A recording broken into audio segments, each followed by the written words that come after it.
Hello guys, welcome back to my channel. पिछली video में हम बाबर के बारे में पढ़ रहे थे जो कि किसी किन्हीं कारणों से अधूरी रह गई। इस वीडियो में हम उसके आगे कंटिन्यू करेंगे। तो अब है पानीपत के प्रथम युद्ध में पहली बार तुगलमा युद्ध नीति एवं तोपखाने का प्रयोग किया था। उस्ताद अली एवं मुस्तफ़ा बाबर के दो प्रसिद्ध निशानेबाज थे जिसने पानीपत के प्रथम युद्ध में भाग लिया था। तो कौन से थे दो प्रसिद्ध निशानेबाज जो कि बाबर के थे? वो थे उस्ताद अली और मुस्तफ़ा।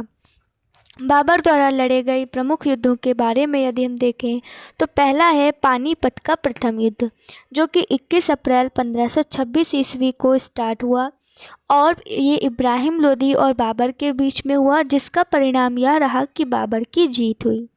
फिर है खानवा का युद्ध जो कि 17 मार्च 1527 को हुआ। ये राणा सांगा और बाबर के बीच में हुआ और इसमें भी बाबर विजयी रहा। चंदेरी का युद्ध यदि बात करें तो वो 29 जून 1528 को हुआ मेदिनी राय और बाबर के बीच में, जिसमें भी बाबर विजयी रहा। और है घाघरा का युद्ध जो कि 6 मई 1529 को हुआ अफ़गानों के बीच और अफ़गानों और बाबर के बीच में, तो इसमें भी बाबर विजयी रहा। फिर है इब्राहिम लोदी मध्यकाल का पहला शासक था जो युद्ध स्थल में मारा गया। इसके साथ उसका मित्र ग्वालियर के राजा विक्रमजीत भी युद्ध स्थल में मारा गया। तो ये सब थे बाबर के वीरता के परिणाम, वीरता के उसके यदि हम देखें तो उदाहरण कि पानीपत, खानवा, चंदेरी, घाघरा उन चारों ही युद्धों में उसकी विजय हुई। फिर है एक नोट जिसमें है हुमायूं ने कोहिनूर हीरा ग्वालियर के दिवंगत राजा विक्रमजीत के परिवार से ही प्राप्त किया था। तो ये पूछा जा सकता है कि हुमायूं ने जो कोहिनूर हीरा प्राप्त किया वो कहाँ से प्राप्त किया? तो ग्वालियर के दिवंगत राजा विक्रमजीत के परिवार से। फिर है बाबर को अपनी उदारता के लिए कलंदर की उपाधि दी गई। तो ये भी पूछा जा सकता है कि कलंदर की उपाधि किसको दी गई? तो बाबर को।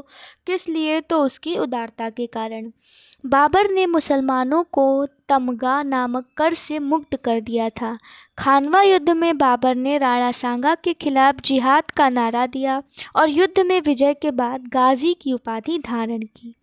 30 जनवरी 1528 ईस्वी को जहर दे देने के कारण राणा सांगा की मृत्यु हो गई और बाबर ने बंगाल के शासक नुसरत शाह के साथ 6 मई 1529 को एक दूसरे की संप्रभुता का सम्मान करने का वादा करते हुए एक संधि की, जिसके अनुसार नुसरत शाह ने अफ़गान विद्रोहियों को शरण न देने का वचन दिया।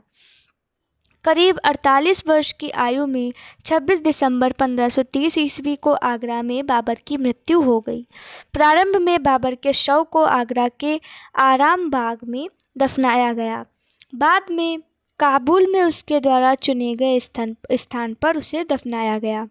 बाबर की मातृभाषा यदि बात करें तो वो थी तुर्की, लेकिन वह अरबी और फारसी का भी अच्छा ज्ञाता था।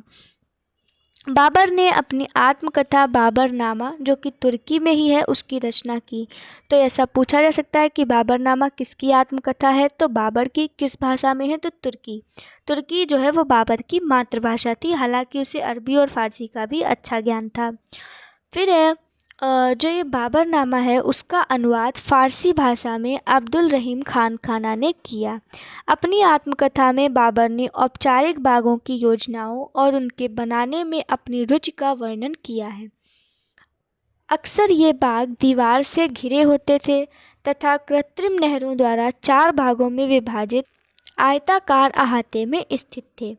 4 समान हिस्सों में बटे होने के कारण ये 4 बाग कहलाते थे।